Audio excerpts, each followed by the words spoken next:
Анан ошол бир күчтөр менен сүйлөшүп аткан, бир негизи 2 балына күтүп атам мен ушул жаздачы.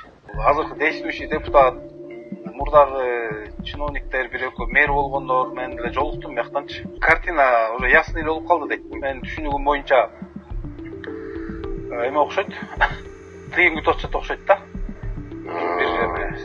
Бир күч. Анан бир күч болсо айтып атат, биз тышкы күч менен биргеликтебиз, буларга майда киришет конкретно. УКМК тарабынан массалык нааразылык акциялары жана массалык башаламандыктар менен коштолгон жергиликтүү жаңжалдарды уюштуруучу аркылуу улуттар аралык кастыкты козутууга даярдык көрүү фактылары аныкталып, бөгөт коюлду. Мында негизги максат коомдук саясий абалды туруксуздаштыруу, анын артынан мамлекеттик төңкөрүш жасоо аракети болгон. 2025-жылдын башында козголгон кылмыш ишинин алкагында сот органдарынын санкциясы менен идеялык шыктандыруучулардын көзөмөлү астында массалык башаламандыктарды уюштуруп жаткан адамдардын тобун активдүү иштеп чыгуу боюнча ыкчам жана тергөө ыкчам иш-чараларынын комплекси жүргүзүлгөн. Аталган топтун бардык мүчөлөрү, анын ичинде орту башкаруудагы жетекчилери аныкталып, камакка алынды. Тактап айтканда, аталган топ өз ниеттерин ишке ашыруу максатында чет элдик жарандар кордогон делген кыргыздын сабалган жарым жылаңач кызынын кайрылуусу менен жасалма чагымчыл видеоролик тартууну пландашкан. Бул видеодо ал социалдык тармактарда максималдуу жайылтуу үчүн чет элдик жарандарга каршы жардам жана колдоо сурайт. Видеоролик 2024-жылдын май айында болгон окуяларга окшоп, улуттук патриоттук сезимдерди козгоп, өлкөнүн жаштарынын өкүлдөрүн дүрбөлөңгө салуу максатында даярдалган. Андан соң атайын даярдалган ок атуучу куралдар менен жабдылган күжүрмөн топтор Бишкектин ар кайсы жерлеринде чет элдиктердин иштеген жана жашаган жерлеринде мушташтарды жана погромдорду уюштурууну көздөгөн. Ушундай эле провокациялар Кыргыз Республикасынын жарандарына жана укук коргоо органдарынын өкүлдөрүнө карата кийин массалык тартипсиздиктер менен пландаштырылган. Бул аракеттердин баары өлкөнүн башкаруу органдарынын кадырын кетирип, элдин нааразылыгын жаратып, оппозиция деп аталган масштабтуу нааразылык акцияларына жагымдуу шарт түзүп бериши керек эле. Иликтөөнүн жүрүшүндө жалпы уюштуруу иштери Кыргызстандын чегинен тышкары аралыкта жүргүзүлүп жаткандыгы тууралуу маалымат алынган. Учурда уюштуруучуларды кармоо иштери жүрүп жатат. Ошентип көрүлгөн чаралардын натыйжасында УКМК тарабынан аталган пландарды даярдоонун жана ишке ашыруунун акыркы этабында массалык башаламандык уюштуруу аракетинин алды алынды.